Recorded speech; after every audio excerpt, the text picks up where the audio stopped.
It is a beautiful day here in New England, folks, and I've dug the Whaler out of the hibernation.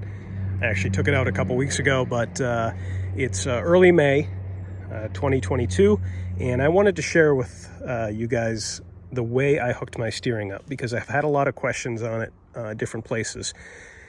This is a 1966, which means I have the 15-inch transom. I didn't build it up. I didn't do a adapter for it. I'm running a 15-inch shaft, 25 DF25 Suzuki, 2021 model, power trim, tilt, EFI, awesome motor, by the way. If you're looking to repower a 13 Classic, I recommend it.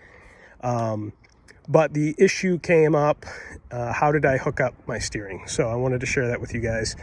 You basically have a couple options when you hook up a modern Teleflex style steering. Option one, which a lot of people do, is you get a transom mounted block here that has a tilt tube built in. C-Star makes that product. If you get a painted one, it's about 150. A stainless one is about 300 or so, just off the top of my head. And your steering arm goes into that and then connects to the engine from there. So all your tilt tube, everything is sitting over here, through bolted under the transom. I wasn't crazy about that, but I was going to do it, but then I came up with this idea. Actually, I didn't come up with this idea. There was actually a stock part years ago that was made for this, but they don't make it anymore. You can't get them.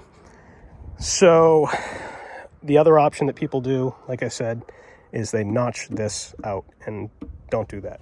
You don't want to notch that out.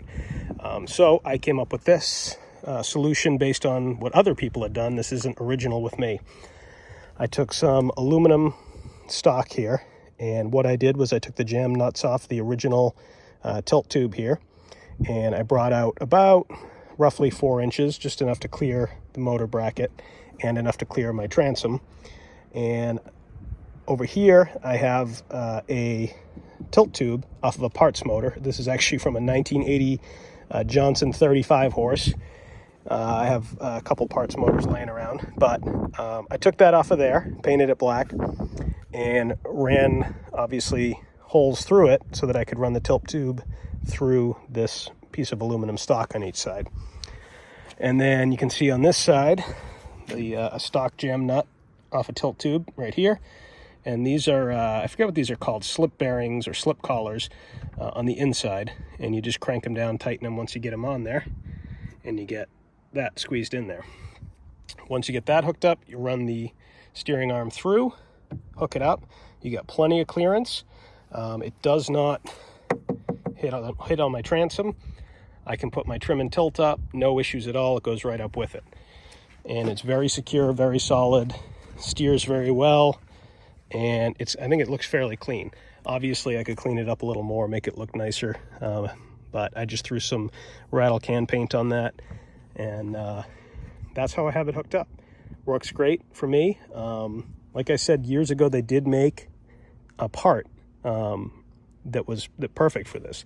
The one downside of this is, like your standard tilt tube, you get grease fittings on. I don't have grease fittings here. So every once in a while I got to pull this out, grease the rod just so it doesn't seize up on me. But overall, I'm very happy with it. Works very well. This is a 9-foot steering system. The cable's 9 feet long, for those wondering. I would have went with 8 feet had I mounted it to the transom. But I went with 9 feet for that reason, and because I moved my console 5 inches forward from the stock position. So my back bench, console, front bench, the whole kit here is moved forward 5 inches from stock. So imagine it was here, now it's here. The reason for that is it gets a little more weight to the front, really balances the boat out very well, works great. And I get a little extra space in the back here. So that's my steering. I've had questions about it. Hope this helps. Let me know if you have any further questions. Thank you for watching.